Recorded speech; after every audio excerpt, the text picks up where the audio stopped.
Hello മക്കളെ, എല്ലാ കൂട്ടുകാർക്കും സൂപ്പർ നോട്ട്സിന്റെ മറ്റൊരു സെഷനിലേക്ക് സ്വാഗതം. അപ്പോൾ നമ്മൾ കൊച്ചു മക്കളായിരിക്കുമ്പോൾ നമ്മുടെ മനസ്സിൽ ഒരുപാട് ആഗ്രഹങ്ങൾ ഉണ്ടാവും. വലുതാകുമ്പോൾ ഇന്ന ആളാകണം, അല്ലെങ്കിൽ ഇതുപോലെ ആകണം എന്നൊക്കെ നമ്മൾ ചിന്തിച്ചിട്ടുണ്ടാകും. എനിക്ക് നിങ്ങളോടൊരു കാര്യം ചോദിക്കാനുള്ളത്, നിങ്ങൾ നിങ്ങളുടെ കഴിഞ്ഞ 20 കൊല്ലം നിങ്ങൾ ജീവിച്ചു, ആ ജീവിതം ഒന്ന് എടുക്കുക. ഓക്കെ ആണല്ലോ? ആ 20 കൊല്ലത്തെ ജീവിതത്തിൽ നിങ്ങളുടെ ഏറെ പ്രിയപ്പെട്ട അച്ഛനും അമ്മയ്ക്കും നിങ്ങൾ നൽകിയിട്ടുള്ള ഏറ്റവും വലിയൊരു സമ്മാനം എന്തായിരിക്കും എന്ന് ഞാൻ ചോദിച്ചാൽ എന്താണ് നിങ്ങളുടെ ഉത്തരം? ഞാൻ ചോദിക്കുന്നത്, അവർ ആഗ്രഹിക്കുന്ന രീതിയിൽ നിങ്ങൾ അവർക്ക് നൽകിയിട്ടുള്ള ഏറ്റവും വലിയ സമ്മാനം എന്തായിരിക്കും? അപ്പൊ നമ്മൾ മനസ്സിലാക്കണം എന്താണ് അവർ ആഗ്രഹിക്കുക. ഒരച്ഛനും അമ്മയും എപ്പോഴും ആഗ്രഹിക്കുക അവരുടെ മകൻ അല്ലെങ്കിൽ അവരുടെ മകൾ ഏറ്റവും നല്ല രീതിയിൽ സന്തോഷത്തോടെ സമാധാനത്തോടെ നല്ല ജോലിയൊക്കെ മേടിച്ച് ജീവിക്കണമെന്നാണ്. ഈ ഒരു തോട്ടിലേക്ക് തന്നെയാണ് എല്ലാ അച്ഛനും അമ്മയും എപ്പോഴും ചിന്തിക്കുക. നല്ല രീതിയിൽ ജീവിക്കണം, സന്തോഷത്തോടെ സമാധാനത്തോടെ ജീവിക്കണം. അപ്പൊ നമുക്ക് അവർക്ക് നൽകാൻ കഴിയുന്ന ഏറ്റവും വലിയ സമ്മാനം എന്ന് പറയുന്നത് എന്ത് തന്നെയാണ്? നമ്മുടെ ജീവിതത്തിൽ ആത്യന്തികമായി നമ്മളുടെ ജീവിതത്തിൽ ആദ്യമായി നമുക്ക് നല്ല ഒരു വളർച്ച അല്ലെങ്കിൽ നല്ലൊരു മുന്നേറ്റം നൽകുന്നത് നമ്മൾ നേടുന്ന ജോലി തന്നെയാണ്. അതൊരു സ്ഥിര വരുമാനമുള്ള ജോലിയാണെങ്കിൽ പിന്നെ നമ്മൾ അങ്ങോട്ട് തിരിഞ്ഞു നോക്കണ്ട. നമ്മുടെ ലൈഫ് പിന്നെ അങ്ങോട്ട് സെക്യൂർ ആണ്, സെറ്റിൽഡ് ആണ്. നമുക്ക് വളരെ മനോഹരമായി സമാധാനത്തോടെ സന്തോഷത്തോടെ ജീവിക്കാനുള്ള ഏറ്റവും വലിയ കടമ്പ നമ്മൾ കടന്നു കഴിഞ്ഞു എന്ന് പറയാൻ പറ്റും. നമ്മളുടെ അച്ഛനും അമ്മയും ആഗ്രഹിക്കുന്നത് അത് തന്നെയാണ്. അപ്പൊ അവർക്ക് നമുക്ക് മനസ്സറിഞ്ഞു കൊടുക്കാൻ കഴിയുന്ന ഏറ്റവും ആദ്യത്തെ ഏറ്റവും വലിയ സമ്മാനം എന്ന് പറയുന്നത് നമ്മൾ നേടിയെടുക്കുന്ന ജോലി തന്നെയാണ്. കാരണം നമ്മുടെ അച്ഛനും അമ്മയ്ക്കും ആശ്വസിക്കാം, അവർക്ക് സന്തോഷത്തോടെയും സമാധാനത്തോടെയും ഇനി അങ്ങോട്ടുള്ള ദിനരാത്രങ്ങൾ ഉറങ്ങാം, അവർക്ക് ആഘോഷിക്കാം, അവർക്ക് വേണ്ടി അവർക്ക് ഒരുപാട് കാര്യങ്ങൾ ചെയ്യാൻ ഒക്കെ അവർക്ക് കഴിയുന്നത് അവർ വളർത്തി വലുതാക്കി അവരുടെ മക്കൾ പറക്കമുറ്റി സ്വയം പ്രാപ്തരാകുന്നത് കാണുമ്പോഴാണ്.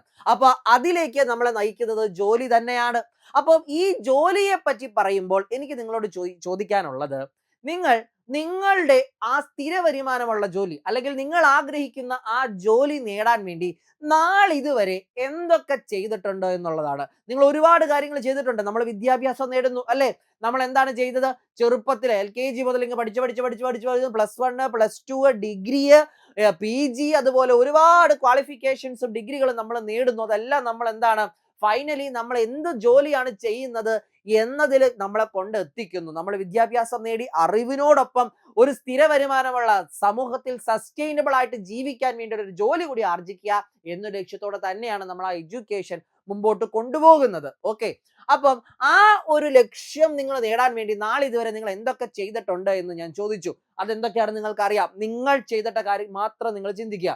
ഇനി എന്റെ ചോദ്യം എന്ന് പറയുന്നത്, എന്റെ കയ്യിൽ നിങ്ങളോട് 3 കാര്യങ്ങളാണ് ചോദിക്കാനുള്ളത്. ഒന്ന്, നിങ്ങൾ ആ നാളിതുവരെ അതിനു വേണ്ടി ചെയ്ത കാര്യങ്ങളിൽ നിങ്ങൾ സാറ്റിസ്ഫൈഡ് ആണോ, സംതൃപ്തരാണോ എന്നുള്ളത് നിങ്ങൾ നിങ്ങളോട് തന്നെ ചോദിക്കുക. നാളിതുവരെ ഞാൻ എൻ്റെ ജീവിതം ഒരു സ്ഥിര വരുമാനമുള്ള ജോലി നേടാനായിക്കോട്ടെ അല്ലെങ്കിൽ ഒരു ജോലി നേടാൻ വേണ്ടി ഞാൻ ചെയ്ത കാര്യങ്ങളിലൊക്കെ ഞാൻ സാറ്റിസ്ഫൈഡ് ആണ് എന്ന് പറയുന്ന എത്ര പേര് ഇവിടെ എന്നെ കേൾക്കുന്നുണ്ട്, എന്നെ കാണുന്നുണ്ട്? ഇനി രണ്ടാമത്തെ ചോദ്യം, നിങ്ങൾ ചെയ്തതൊക്കെയും ശരിയായിരുന്നോ? നിങ്ങൾ കടന്നുപോയ ഒരു സ്ഥിര വരുമാനമുള്ള ജോലി അല്ലെങ്കിൽ നിങ്ങളുടെ ആ ലക്ഷ്യം, നിങ്ങളുടെ ജീവിതത്തിന്റെ ആദ്യ പടി അച്ചീവ് ചെയ്യാൻ വേണ്ടി നിങ്ങൾ ചെയ്ത കാര്യങ്ങളെല്ലാം കറക്റ്റ് ആയിരുന്നു എന്ന് 100% പറയാൻ കഴിയുന്ന എത്ര പേര് ഇവിടെയുണ്ട്? ഇനി ഞാൻ അതിനു വേണ്ടി അന്നു മുതൽ ഇന്ന് വരെ കൃത്യമായി പണിയെടുക്കുന്നുണ്ട് എന്ന് മനസ്സിൽ കൈവച്ച് അല്ലെങ്കിൽ നെഞ്ചിൽ കൈവച്ച് പറയാൻ കഴിയുന്ന എത്ര പേരുണ്ട്? ഈ 3 ചോദ്യത്തിനും കൃത്യമായി 100%വും യെസ് എന്ന് പറയുന്ന എത്ര പേര് ഇവിടെ ഉണ്ട് എന്ന് ചോദിച്ചു കഴിഞ്ഞാൽ വളരെ വളരെ കുറവായിരിക്കും. അങ്ങനെയുള്ളവരൊക്കെ ഇതിനോടകം അവരുടെ ലക്ഷ്യം കണ്ടെത്തി കഴിഞ്ഞിട്ടുണ്ടാകും. അപ്പം ഇവിടെയാണ് നമ്മൾ ചിന്തിക്കേണ്ടത്, നമ്മൾ സംതൃപ്തരാണോ നമ്മൾ ജീവിതത്തിൽ മുമ്പോട്ട് വരാൻ വേണ്ടി നമ്മുടെ ജീവിതം മെച്ചപ്പെടുത്താൻ വേണ്ടി ചെയ്യുന്ന കാര്യങ്ങളിലെല്ലാം നമ്മൾ തൃപ്തരാണോ? നമ്മൾ ആ ചെയ്തതൊക്കെ ശരിയാണോ? ഇനി ആ കാര്യങ്ങൾ അച്ചീവ് ചെയ്യാൻ വേണ്ടി നമ്മൾ ആത്മാർത്ഥമായിട്ട് പണിയെടുക്കുന്നുണ്ടോ? ഇങ്ങനെയുള്ള കാര്യങ്ങൾ എപ്പോഴും നമ്മൾ ചിന്തിക്കേണ്ടതായിട്ടുണ്ട്. അങ്ങനെ നോക്കുമ്പോൾ ഒരു ജോലിയിലേക്ക് നമ്മൾ ആദ്യം കൈ ചൂണ്ടുമ്പോൾ, ഒരു ജോലി എന്ന് പറയുന്ന വസ്തുതയിലേക്ക് ആദ്യം നമ്മൾ കൈ ചൂണ്ടുമ്പോൾ നിങ്ങൾ ശ്രദ്ധിക്കേണ്ട ചില കാര്യങ്ങൾ, അല്ലെങ്കിൽ നിങ്ങൾക്ക് ഒരു ജോലി തീർച്ചയായിട്ടും ഒരു ഫിനാൻഷ്യൽ ഫ്രീഡം തരുന്നതായിരിക്കും. സ്ഥിര വരുമാനമുള്ള ഒരു ജോലി നിങ്ങൾക്ക് ഫിനാൻഷ്യൽ ഫ്രീഡം തരുമെന്ന് പറഞ്ഞു കഴിഞ്ഞാൽ നിങ്ങൾ ശമ്പളത്തെ പറ്റി ഓർത്ത് എന്ത് പറയണ്ട, ഓരോ മാസവും ബുദ്ധിമുട്ടി വിഷമിച്ചിരിക്കേണ്ട. നിങ്ങൾക്ക് മാസാമാസം കൃത്യമായിട്ടുള്ള സാലറി നിങ്ങളുടെ അക്കൗണ്ടിൽ വരുമെന്ന് 100% ഉറപ്പ് വന്നു കഴിയുമ്പോൾ നിങ്ങൾക്ക് മുമ്പോട്ട് പേടിയില്ലാതെ ജീവിക്കാൻ കഴിയും. എന്തിനെ പറ്റി? സമ്പത്തിനെ പറ്റി, അല്ലെങ്കിൽ പൈസയെ പറ്റി ഓർത്ത് നിങ്ങൾക്ക് ആവലാതിപ്പെടേണ്ട വരില്ല. അതാണ് ഫിനാൻഷ്യൽ ഫ്രീഡം എന്ന് പറയുന്നത്. ഇനി അതേ ജോലി വെറുതെ ഒന്ന് ചിന്തിച്ചു നോക്കുക. അതേ ജോലി നിങ്ങൾക്ക് സമൂഹത്തിൽ നല്ല ഒരു പവർ തരുന്ന ജോലിയാണെങ്കിൽ എങ്ങനെയുണ്ടാകും? ഫിനാൻഷ്യൽ ഫ്രീഡം തരുന്നു, ഓക്കെ. അതേ ജോലി നിങ്ങൾക്ക് സമൂഹത്തിൽ ഒരു പവർ തരുന്നു, അതേ ജോലി നിങ്ങൾക്ക് സൊസൈറ്റിയിൽ ഒരു സ്റ്റാറ്റസ് തരുന്നു, അതേ ജോലി നിങ്ങൾക്ക് എല്ലാവരിൽ നിന്നും റെസ്പെക്ട് നേടിത്തരുന്നു. അതായത് 1, 2, 3, 4 4 in 1 4 കാര്യങ്ങൾ ഈ ഒരൊറ്റ ജോലിയിൽ നിന്ന് നിങ്ങൾക്ക് ലഭിക്കുമെങ്കിൽ നിങ്ങളൊന്ന് ആലോചിച്ച് നോക്കിക്കേ. നിങ്ങൾ ചെയ്യുന്ന ജോലിയിൽ നിന്നും നിങ്ങൾക്ക് ഫിനാൻഷ്യൽ ഫ്രീഡം, സമൂഹത്തിൽ നിങ്ങൾക്ക് ഒരു ഉന്നത നിലവാരം, അതുപോലെ ഒരു റെസ്പെക്ട്, അത് കൂടാതെ ബാക്കിയുള്ള ആളുകൾക്ക് ആർക്കും ലഭിക്കാത്ത ഒരു പ്രിവിലേജും ഒരു പവറും നിങ്ങൾക്ക് നൽകുന്നതാണ് നിങ്ങളുടെ ജോലിയെങ്കിൽ നിങ്ങൾ തീർച്ചയായിട്ടും അത് അച്ചീവ് ചെയ്യാൻ വേണ്ടി നോക്കും. അത്തരത്തിലൊരു ജോലി എന്ന് പറയുന്നത് ഏതാണ്? നമ്മളുടെ മുമ്പിൽ ഈ പറയുന്ന കാര്യങ്ങൾക്കെല്ലാം ഉള്ള ഒരു വൺ സ്റ്റോപ്പ് സൊല്യൂഷൻ ഉണ്ട് എന്ന് പറയുമ്പോൾ നമുക്ക് ഈ പറയുന്ന ഫിനാൻഷ്യൽ ഫ്രീഡവും പവറും അതുപോലെ പ്രിവിലേജും റെസ്പെക്റ്റും സോഷ്യൽ സ്റ്റാറ്റസും എല്ലാം തരുന്ന ജോലി എന്ന് പറയുന്നത് ഏതാണ്? യെസ്, നമ്മുടെ സർക്കാർ തലത്തിലുള്ള യൂണിഫോം പോസ്റ്റുകൾ തന്നെയാണ്. എസ്പെഷ്യലി പറഞ്ഞു കഴിഞ്ഞാൽ ഫോഴ്സ് എക്സാം. ഇനി നമ്മളുടെ നാട്ടിൽ തന്നെ നമ്മൾ ജോലി ചെയ്യാൻ ആഗ്രഹിക്കുന്നുവെങ്കിൽ ആ ഫോഴ്സിലേക്ക് പ്രവേശിക്കാനുള്ള വിവിധ ഓപ്പർച്യൂണിറ്റീസ് എന്ന് പറയുന്നത് അസിസ്റ്റന്റ് പ്രസന്റ് ഓഫീസർ ഉണ്ട്, സിവിൽ പോലീസ് ഓഫീസർ ഉണ്ട്, ഫയർ ആൻഡ് റെസ്ക്യൂ ഉണ്ട്, എക്സൈസ് ഓഫീസർ ഉണ്ട്. അപ്പോ ഈ പറയുന്ന ജോലികളെല്ലാം നിങ്ങൾക്ക് കാക്കി എന്ന സ്വപ്നം നേടിത്തരുന്ന ജോലികളാണ്. ഇവിടെ എന്താണ് പ്രിവിലേജ്? നിങ്ങളൊന്ന് ആലോചിച്ച് നോക്കിക്കേ. ഒരു സാധാരണ ജോലിക്കാരന് കിട്ടുന്ന പ്രിവിലേജുകളാണ് സമൂഹത്തിൽ ഈ പറയുന്ന ആളുകൾക്കുള്ളത്? അല്ല. അത് കൂടാതെ നിങ്ങൾക്ക് അറിയാമെങ്കിൽ കൂടി ഞാൻ പറയുന്നു, ഇനി അവരുടെ ക്യാൻറ്റീന്, അതുപോലെ അവർക്ക് കിട്ടുന്ന ഒരുപാട് അലവൻസുകൾ എല്ലാം മുൻപിൽ കണ്ടു കഴിഞ്ഞാൽ ഒരുപാട് കാര്യങ്ങളിൽ സാധാരണ ജോലിയേക്കാൾ മറ്റു മികച്ച നേട്ടങ്ങളുണ്ട്. എല്ലാത്തിനും പോസിറ്റീവ് ഉണ്ട്, നെഗറ്റീവ് ഉണ്ട്. നെഗറ്റീവ് വശങ്ങൾ എല്ലാത്തിനും ഉണ്ട്. അത് മാറ്റി വെച്ച് കഴിഞ്ഞാൽ നമ്മൾ എപ്പോഴും നമ്മുടെ ജീവിതത്തിൽ പോസിറ്റീവിനാണ് കൂടുതൽ പ്രാധാന്യം കൊടുക്കുക. അങ്ങനെ നോക്കിക്കഴിഞ്ഞാൽ ഇതിലെല്ലാം നമുക്ക് ഒരുപാട് പ്രിവിലേജുകൾ കിട്ടുന്നുണ്ട്. ആരൊക്കെ എന്തൊക്കെ പറഞ്ഞാലും ആ പ്രിവിലേജുകൾ അന്നും ഇന്നും ഒരുപടി മുൻപിലേക്ക് പോയിട്ടുണ്ടെങ്കിലേ ഉള്ളൂ. അപ്പം ഇതുകൊണ്ട് തന്നെയാണ് ഈ പറയുന്ന ഫോഴ്സ് എക്സാമിന് ഇത്ര കഷ്ടപ്പാടെന്നൊക്കെ പറഞ്ഞിട്ടും ഇത്രയും ടൈറ്റും കോമ്പറ്റീഷനും വരാൻ കാരണം. അത് നിങ്ങൾ ശ്രദ്ധിച്ചു കഴിഞ്ഞാൽ അറിയാൻ പറ്റും. ഈ പറയുന്ന പോസ്റ്റുകൾക്കെല്ലാം നല്ല കോമ്പറ്റീഷനാണ് നാൾക്ക് നാൾ കൂടി വരുന്നത്. അപ്പൊ അതെന്തുകൊണ്ടാണെന്ന് മനസ്സിലാക്കി കഴിഞ്ഞാൽ നമുക്കറിയാൻ പറ്റും. ഈ പറയുന്ന നേരത്തെ പറഞ്ഞ ആ എല്ലാ കാര്യങ്ങളും കിട്ടുന്ന ഒരു വൺ സ്റ്റോപ്പ് സൊല്യൂഷൻ ആണ് ഫോഴ്സ് എക്സാംസ് എന്ന് പറയുന്നത്. അപ്പോ നമുക്ക് ഇത്തരം ഒരു ജോലി നേടാൻ നമ്മൾ എന്താണ് ചെയ്യേണ്ടത്? ഇത്തരം ഒരു ജോലി നേടി ലൈഫ് ഗതി പിടിക്കാൻ നമ്മൾ എന്ത് ചെയ്യണം? നിങ്ങൾ ഒരൊറ്റ കാര്യം ശ്രദ്ധിച്ചാൽ മതി. 21 ദിവസം നിങ്ങൾ ഞാൻ ഇനി പറയാൻ പോകുന്ന കാര്യങ്ങൾ ചെയ്യാൻ തയ്യാറാണെങ്കിൽ എന്ന് പറയുമ്പോൾ തുടർച്ചയായി, കണ്ടിന്യൂസ് ആയി, അതായത് നമ്മൾ ഇംഗ്ലീഷിൽ അതിനെ പറഞ്ഞാൽ കൺസിസ്റ്റന്റ് ആയിട്ട് ഇനി പറയുന്ന കാര്യങ്ങൾ 21 ദിവസം നിങ്ങളെ കൊണ്ട് ചെയ്യാൻ കഴിഞ്ഞാൽ തീർച്ചയായും നിങ്ങൾക്കും ആ പ്രിവിലേജ്, ആ ഫിനാൻഷ്യൽ ഫ്രീഡം, ആ പവർ, ആ റെസ്പെക്ട്, ആ സോഷ്യൽ സ്റ്റാറ്റസ് കിട്ടും. അത് രുചിച്ചറിഞ്ഞവരാരും അത് വിട്ടു പോയിട്ടില്ല എന്നുള്ളതാണ് സത്യം. കാരണം ഈ കുറ്റം പറയുന്ന ആളുകളെല്ലാം അതിന്റെ പ്രിവിലേജുകൾ ഏറ്റവും മനോഹരമായിട്ട് ഉപയോഗിക്കുന്നവരാണ് എന്ന് ഞാൻ പറയുമ്പോൾ നിങ്ങൾ അത് വിശ്വസിക്കുക തന്നെ വേണം. കാരണം അത് തന്നെയാണ് ഇന്നത്തെ സമൂഹത്തിൽ നോക്കിയാൽ കാണാൻ പറ്റുന്നത്. അപ്പൊ നിങ്ങൾ ഇവിടെ ചെയ്യേണ്ട 3 ബൃഹത്തായ കാര്യങ്ങൾ, അല്ലെങ്കിൽ one and only one solution എന്ന് പറയുമ്പോൾ അതിനു വേണ്ടി നിങ്ങൾ ചെയ്യേണ്ട 3 കാര്യങ്ങളുണ്ട്. അതിൽ ഒന്നാമത്തേത് പഠനം തന്നെയാണ്. പഠനം എന്ന് പറഞ്ഞ് ഞാൻ അതിനെ പഠിക്കുക, അതിപ്പോ എല്ലാവർക്കും അറിയാമല്ലേ, അത് നീ പറഞ്ഞിട്ട് വേണോ അറിയാൻ എന്ന് നിങ്ങൾ ഇപ്പൊ ചിന്തിക്കുന്നുണ്ടാവും. വെറും പഠനം എന്നുള്ളതല്ല. നിങ്ങൾ ആ പഠിക്കാൻ വേണ്ടി ആരംഭിക്കുമ്പോൾ ചെയ്യേണ്ട കുറച്ച് വസ്തുതകളുണ്ട്. നിങ്ങൾ ആ പഠനം തുടങ്ങുമ്പോൾ ഒന്ന് നിങ്ങളുടെ മുമ്പിലുള്ള നിങ്ങൾക്ക് ആ പരീക്ഷ നോട്ടിഫിക്കേഷൻ വിളിച്ചു, ഇനി നിങ്ങൾക്ക് മുമ്പിലേക്ക് ഇത്ര ദിവസങ്ങളാണുള്ളത്, നിങ്ങളുടെ മുമ്പിലുള്ള സമയത്തെ കൃത്യമായി മനസ്സിലാക്കിക്കൊണ്ട് തയ്യാറെടുക്കാൻ പഠിക്കാൻ നിങ്ങളെ കൊണ്ട് കഴിയണം. നിങ്ങൾക്ക് പഠിക്കേണ്ട സിലബസിനെ മനസ്സിലാക്കിക്കൊണ്ട് പഠിക്കാൻ കഴിയണം. ഈ രണ്ട് കാര്യങ്ങളിലും നിങ്ങൾ തോൽവിയാണ് എങ്കിൽ പിന്നെ മുമ്പോട്ട് എന്ത് ചെയ്തിട്ടും കാര്യമില്ല. സമയം ക്രമീകരിച്ച് പഠിക്കാൻ അറിയില്ല, അതുപോലെ സിലബസ് എന്താണെന്ന് അറിയാതെ എല്ലാം അങ്ങ് പഠിക്കും. നമുക്ക് എന്താണ് തീർക്കേണ്ടത്, നമുക്ക് എവിടെയൊക്കെയാണ് ചെല്ലേണ്ടത്, ഏത് ഭാഗമാണ് പഠിക്കേണ്ടത് എന്നൊക്കെ മനസ്സിലാക്കാതെ എവിടെ നിന്ന് പഠിച്ചു തുടങ്ങാൻ? ഒന്നും നടക്കൂല.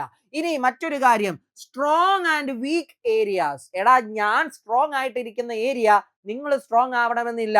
അതുപോലെ ഓരോ വ്യക്തിക്കും കസ്റ്റമൈസ്ഡ് ആയിട്ട്, അതായത് വ്യക്തിയെ ആശ്രയിച്ചുകൊണ്ട് സ്ട്രോങ് ഏരിയാസും ഉണ്ട്, വീക്ക് ഏരിയാസും ഉണ്ട്. അത് മനസ്സിലാക്കാൻ കഴിയണം. ഇനി GK പോലെയുള്ള സബ്ജക്റ്റുകൾക്ക് എന്താണ് ഞാൻ ഉപയോഗിക്കേണ്ട സ്ട്രാറ്റജി? MEM എന്ന് പറയുമ്പോൾ മാത്സ്, ഇംഗ്ലീഷ്, മലയാളം പോലെ ഹൈ വെയിറ്റേജ്, കുറച്ചു പഠിച്ച് പെട്ടെന്ന് മാർക്ക് കിട്ടുന്നത്, ഇതുപോലെ കറണ്ട് അഫയേഴ്സ്, ഇങ്ങനെ പറയുന്ന ഒരുപാട് കാര്യങ്ങൾ പഠിക്കാനായിട്ടുള്ളതുണ്ട്.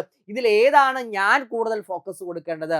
ഒരു പരീക്ഷയ്ക്ക് തയ്യാറെടുക്കുമ്പോൾ ഞാൻ കൃത്യമായിട്ടും കവർ ചെയ്യേണ്ടതും ഒരിക്കലും സ്കിപ്പ് ചെയ്യാൻ പാടില്ലാത്തതുമായിട്ടുള്ള ടോപ്പിക്കുകൾ ഏതൊക്കെയാണ് എന്നുള്ളത് നിങ്ങൾ പഠനത്തിന് മുമ്പ് കൃത്യമായിട്ട് മനസ്സിലാക്കിയതിനു ശേഷം മാത്രമേ പഠനം ആരംഭിക്കാവുള്ളൂ. ഇല്ല എന്നുണ്ടെങ്കിൽ എന്താ, വലിയൊരു കടലിലേക്ക് ഇറങ്ങി തിരമാല എണ്ണി നിൽക്കുന്ന ഒരു അവസ്ഥയായിരിക്കും പഠനം എന്ന് പറയുന്നത്. ആ ഒരു കാര്യത്തിൽ ഇവിടെ കാലിടറി വീഴുന്ന എല്ലാവരെ സംബന്ധിച്ചും കഴിവുള്ളവരാണ്, പക്ഷെ അവർക്ക് അത് എങ്ങനെ ഉപയോഗിക്കണമെന്ന് അറിയില്ല. അതുകൊണ്ട് ഈ ഒരു കാര്യം കൃത്യമായിട്ട് സെറ്റ് ചെയ്ത് കഴിഞ്ഞാൽ അവിടെ ആദ്യ കടമ്പ നിങ്ങൾ കടക്കുകയായി. ഇനി അടുത്തത് എന്താണ് നമ്മുടെ മുൻപിൽ പിന്നെയുള്ളത്? റിവിഷൻ ആണ്.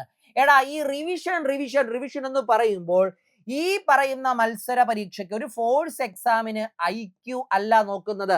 കാരണം നിങ്ങൾക്കറിയാം, ഒരു ഫോഴ്സ് എക്സാം എന്ന് പറയുമ്പോൾ നിങ്ങളുടെ ബുദ്ധിശക്തി അല്ലെങ്കിൽ നിങ്ങളുടെ എന്താ പറയാ, പഠിക്കാൻ, ഒരു പരീക്ഷ ക്ലിയർ ചെയ്യാനുള്ള കഴിവിനോടൊപ്പം തന്നെ നിങ്ങളുടെ ശാരീരിക ക്ഷമത കൂടി ചെക്ക് ചെയ്യുന്ന ഒരു പരീക്ഷയാണ്.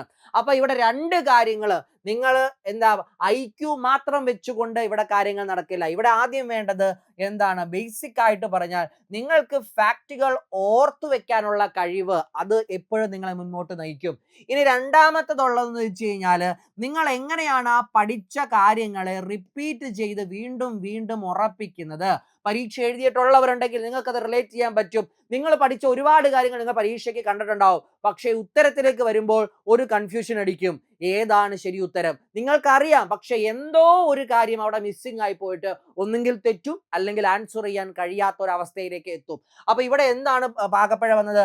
പ്രോപ്പർ ആയിട്ടുള്ള റിവിഷൻ കൈമോശം വരുമ്പോൾ എത്ര പഠിച്ചാലും അത് മറന്നുപോകും. മനുഷ്യനാണ്. പഠിക്കും തോറും, പുതിയ കാര്യങ്ങൾ പഠിക്കും തോറും പഴയ കാര്യങ്ങൾ മാറിപ്പോകും. അതിനെ വലിച്ചു കൂടെ നിർത്തുക തന്നെ ചെയ്യണം. അപ്പൊ അതിനു വേണ്ടി എന്താണ് ചെയ്യേണ്ടത്? എടാ, റിവിഷൻ സൈക്കിൾ എന്ന് പറയുന്ന ഒരു സാധനമുണ്ട്. റിവിഷൻ സൈക്കിൾ, അതായത് നിങ്ങൾ ബൈക്കോ കാറോ ഉള്ളവരാണെങ്കിൽ കൃത്യമായിട്ടുള്ള ഇടവേളകളിൽ നിങ്ങൾ ആ വണ്ടി സർവീസ് ചെയ്യാറില്ലേ എന്ന് പറയുന്നത് പോലെ തന്നെ ഒരു പ്രോസസ്സാണ് റിവിഷൻ സൈക്കിൾ എന്ന് പറയുന്നത്. നിങ്ങൾ എല്ലാ ദിവസവും എന്ത് ചെയ്യണം? ഡെയിലി റിവിഷൻ കൊടുക്കണം. എന്ന് പറയുമ്പോൾ എല്ലാ ദിവസവും, ഇപ്പൊ ഞാൻ ഇന്ന് കുറച്ച് ഫാക്റ്റുകൾ പഠിച്ചു, കിടക്കുന്നതിന് മുമ്പ് ഞാൻ അന്ന് പഠിച്ച കാര്യങ്ങളെല്ലാം ഒന്ന് നോക്കുന്നു, കിടന്നുറങ്ങി പിറ്റേന്ന് രാവിലെ എണീക്കുമ്പോൾ തന്നെ ഇന്നലെ പഠിച്ചു നിർത്തിയ ഭാഗങ്ങളെല്ലാം ഒന്ന് ഓടിച്ചു വായിക്കുക. റിവിഷൻ ചെയ്യാന്ന് പറയുമ്പോൾ വീണ്ടും കുത്തിയിരുന്ന് പഠിക്കുക എന്നുള്ളതല്ല. നമ്മൾ പഠിച്ച കാര്യങ്ങളിലെ വീണ്ടും നമ്മുടെ ബുദ്ധിനെ ഒന്ന് റീഫ്രഷ് ചെയ്ത്, യെസ് അതെല്ലാം അവിടെ ഉണ്ടെന്ന് ഊട്ടി ഉറപ്പിക്കുന്ന മെത്തേഡാണ്. അങ്ങനെ എല്ലാ ദിവസവും റിവിഷൻ കൊടുക്കാൻ നമ്മളെ കൊണ്ട് കഴിയണം. അത് എന്ന് പറയുന്നത് റാപ്പിഡ് റിവിഷൻ ആയിരിക്കണം. അങ്ങനെ എല്ലാ ദിവസവും റിവിഷൻ കൊടുത്തു കഴിഞ്ഞാൽ പിന്നെ വീക്കലി റിവിഷൻ എന്ന് പറയുന്ന ഒരു കാര്യമുണ്ട്. വളരെ ഇമ്പോർട്ടന്റ് ആണ് വീക്കലി റിവിഷൻ. അതായത് ആഴ്ച അവസാനം എന്ന് പറയുന്ന റിവിഷന് വേണ്ടി മാറ്റി വെക്കുന്നു. അതായത് ആ ആഴ്ച, കഴിഞ്ഞ 6 ദിവസം പഠിച്ച കാര്യങ്ങൾ 7ാം ദിവസം എല്ലാം കൃത്യമായിട്ട് ഒരിക്കൽ കൂടി വായിച്ച് കംപ്ലീറ്റ് ചെയ്തിരിക്കണം. അങ്ങനെ ആ വീക്ക്ലി റിവിഷൻ കഴിയുമ്പോൾ, 4 ആഴ്ചകളുടെ വീക്ക്ലി റിവിഷൻ കഴിഞ്ഞു കഴിയുമ്പോൾ മാസ അവസാനം അല്ലെങ്കിൽ മന്തില് നിങ്ങൾ ആ മാസം പഠിച്ച കാര്യങ്ങളെ വീണ്ടും റിവൈസ് ചെയ്യണം. എന്നിട്ട് വീണ്ടും ഡെയിലി റിവിഷൻ തുടങ്ങുക. ഇങ്ങനെ ഇങ്ങനെ ഇങ്ങനെ ഇങ്ങനെ പോയിക്കൊണ്ടേയിരിക്കണം. ഇതിന്റെ അകത്തേക്ക് നിങ്ങൾ പഠിക്കുന്ന പുതിയ ഫാക്റ്റുകൾ ദാ ഇങ്ങനെ വന്ന് കേറിക്കൊണ്ടേയിരിക്കും. അത് ഇങ്ങനെ ഈ സൈക്കിളിന്റെ അകത്തോടെ റിപ്പീറ്റ് ചെയ്തുകൊണ്ടേയിരിക്കണം പരീക്ഷ കഴിയുന്ന അന്ന് വരെ. അപ്പോൾ മാത്രമാണ് ഈ പഠിച്ച കാര്യങ്ങളെ പരീക്ഷാ ഹാളിൽ പ്രോപ്പറായിട്ട് ഉപയോഗിക്കാൻ കഴിയുക. ഇനി മൂന്നാമത്തെ കാര്യം എന്ന് പറയുന്നത് മോക്ക് എക്സാംസ് എന്നതുള്ളതാണ്. മോക്ക് എക്സാം എന്ന് പറയുമ്പോൾ ഇത് ഞാൻ കുറെ കേട്ടിട്ടുണ്ട്. മോക്ക് എക്സാം എനിക്കറിയാം, എന്താണ് പ്രീവിയസ് ഇയർ ക്വസ്റ്റ്യൻ എഴുതുക, അങ്ങനെയുള്ള പരിപാടികളാണ്. എടാ, ഇവിടെ PSCയുടെ പുതിയ ട്രെൻഡ് PSC എന്താ പറയാ സ്വീകരിക്കുന്നത് 2021 മുതലാണ്. അപ്പൊ ആ 2021 മുതലുള്ള എല്ലാ ക്വസ്റ്റ്യൻ പേപ്പറുകളും എന്ത് ചെയ്യണം, വർക്കൗട്ട് ചെയ്യാനായിട്ട് നമ്മൾ ആരംഭിക്കേണ്ടതായിട്ടുണ്ട്. അതാണ് ആദ്യത്തെ മോക്ക് എക്സാമിന്റെ സ്ട്രാറ്റജി. അതായത് നമ്മൾ ഈ പഠിക്കുമ്പോൾ തന്നെ നമ്മൾ എന്ത് ചെയ്യണം, ട്രയൽ ചെക്ക് ചെയ്യണം. എവിടെ നിന്നൊക്കെ എങ്ങനെയൊക്കെയാണ് ചോദ്യങ്ങൾ വന്നിട്ടുള്ളത്, ആ ചോദ്യങ്ങൾ എന്നെ കൊണ്ട് എഴുതാനായിട്ട് കഴിയുന്നുണ്ടോ, ഈ കാര്യങ്ങൾ കൃത്യമായിട്ട് ചെക്ക് ചെയ്യണം. ഇനി അത് മാത്രമല്ല, ഒരു പരീക്ഷ 1.25 മണിക്കൂർ കൊണ്ട് എനിക്ക് എഴുതി കംപ്ലീറ്റ് ചെയ്ത് എനിക്ക് ആവശ്യമുള്ള ഒരു കട്ട് ഓഫ് മാർക്കിലേക്ക് എത്താനായിട്ട് കഴിയുന്നുണ്ടോ എന്ന് മനസ്സിലാക്കാൻ മോക്ക് എക്സാം നിങ്ങളെ സഹായിക്കും. ഇനി കസ്റ്റം സ്ട്രാറ്റജി ബിൽഡ് ചെയ്യാൻ എന്ന് ഞാൻ പറയുമ്പോൾ മനസ്സിലാക്കുക, ഞാൻ സ്ട്രോങ് ആയിട്ടിരിക്കുന്ന ഏരിയകൾ ആവണം എന്നില്ല മറ്റൊരാൾ സ്ട്രോങ് ആയിരിക്കുന്നത്.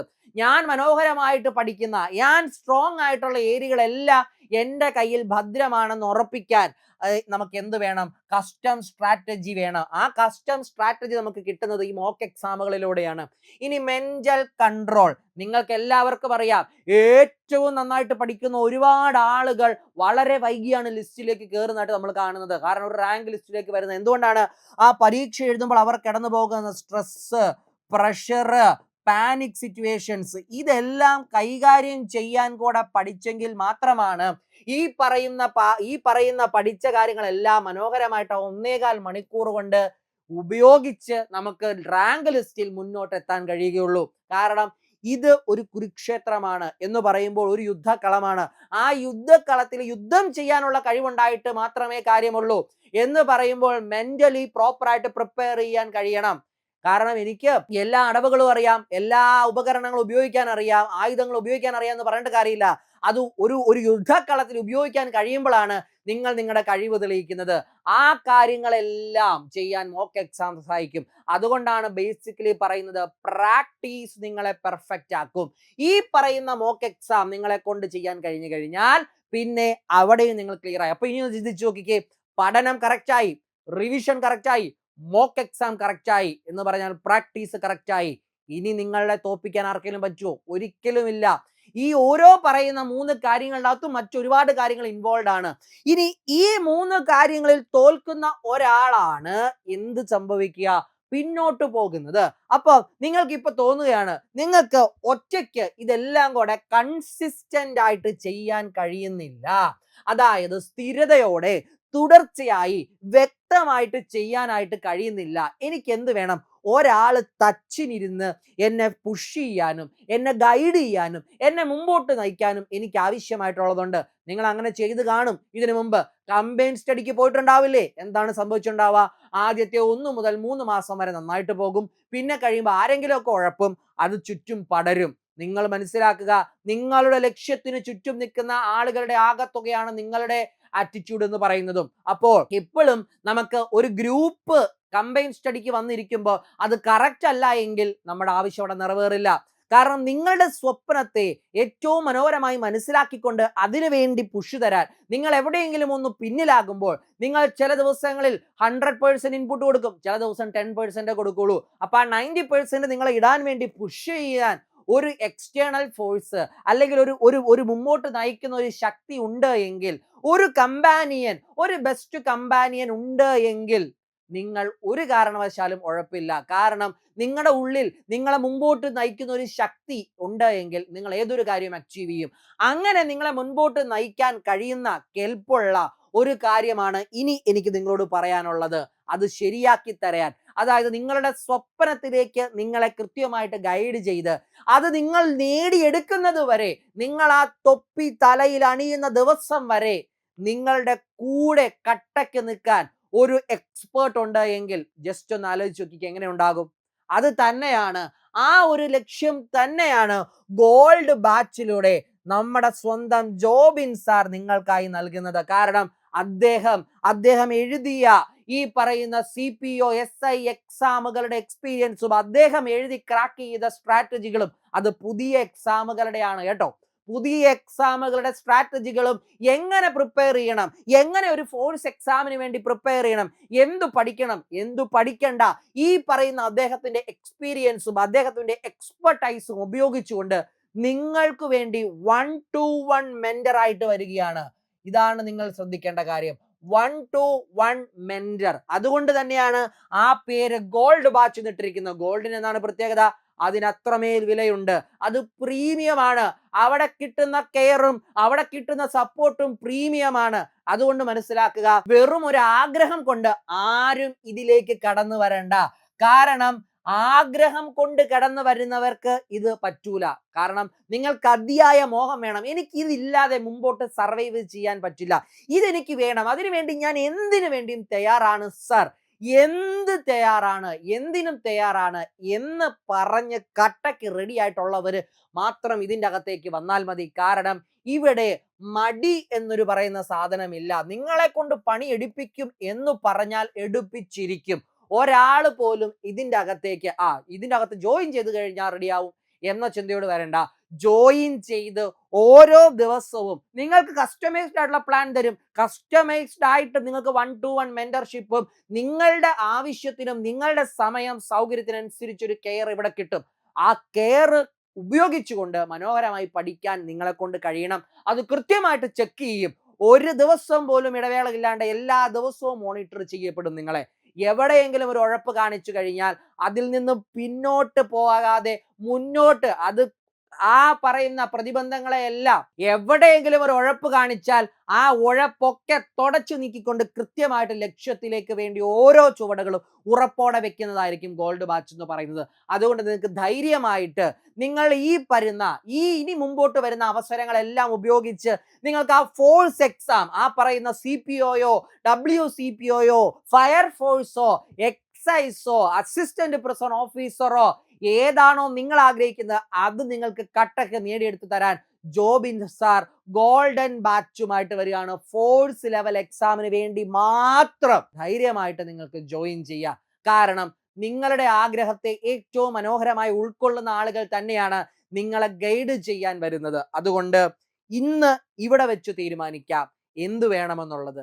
അതായത് ഈ കണ്ട കാലം അത്രയും പഠിച്ചു, എന്നിട്ട് നിങ്ങൾക്ക് വ്യക്തമായിട്ട് അതൊരു ജോലിയിലേക്ക് സ്വിച്ച് ചെയ്ത് വേണ്ട രീതിയിൽ അത് ഉപയോഗിക്കാൻ കഴിയുന്നില്ല എങ്കിൽ, നിങ്ങൾ ഈ പറയുന്ന കഷ്ടപ്പാടുകളൊക്കെ മാറി നല്ല രീതിക്ക് മുമ്പോട്ട് ജീവിക്കണം, സ്ഥിരതയുള്ള ഒരു വരുമാനത്തോടു കൂടി ജീവിക്കണമെന്ന് ആഗ്രഹിക്കുന്നില്ല എങ്കിൽ നമ്മുടെ ജീവിതം ഇനി മുമ്പോട്ട് പോകുമ്പോൾ കഷ്ടപ്പാടുകളിലേക്ക് നീണ്ടതാവും. കാരണം മനസ്സിലാക്കുക, കാലം മാറുകയാണ്.